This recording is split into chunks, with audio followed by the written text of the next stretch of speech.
வேலூர் மாவட்டம் சேன்பாக்கத்தில் உங்களுடன் ஸ்டாலின் முகாமில் அமைச்சர் துரைமுருகனை முற்றுகையிட்டு பெண்கள் வாக்குவாதத்தில் ஈடுபட்டு வருகின்றனர். இது தொடர்பான கூடுதல் விவரங்களை வழங்குவதற்காக எமது செய்தியாளர் ஜான்சன் இணைப்பில் இருக்கிறார். வணக்கம் ஜான்சன், எந்த காரணத்திற்காக பெண்கள் அமைச்சரை முற்றுகையிட்டு வாக்குவாதத்தில் ஈடுபட்டு வருகின்றனர்? விரிவான விவரங்களை பதிவு பண்ணுங்க. வேலூர் மாவட்டம் வேலூர் மாநகராட்சிக்கு உட்பட்ட சேன்பாக்கம் பகுதியில் உங்களுடன் ஸ்டாலின் முகாம் நடைபெற்றது. இந்த முகாமினை அமைச்சர் துரைமுருகன் பார்வையிட்டு நடவடிக்கை எடுக்க நலத்திட்ட உதவிகள் பல திட்டங்களை வழங்கினார்.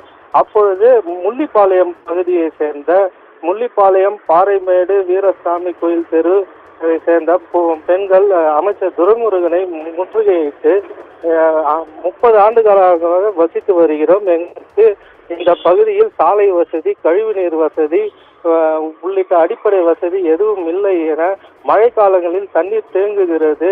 இதனால நாங்கள் அவதிக்குள்ளாகிறோம் என அமைச்சர் துரைமுருகனை முற்றுகையிட்டனர். இது குறித்து உரிய நடவடிக்கை எடுக்க வேண்டும் என அமைச்சர் துரைமுருகன் கூறினார். இது மேயர் சுஜாதா வார்டு என்பது குறிப்பிடத்தக்கது. விவரங்களுக்கு நன்றி ஜான்சன்.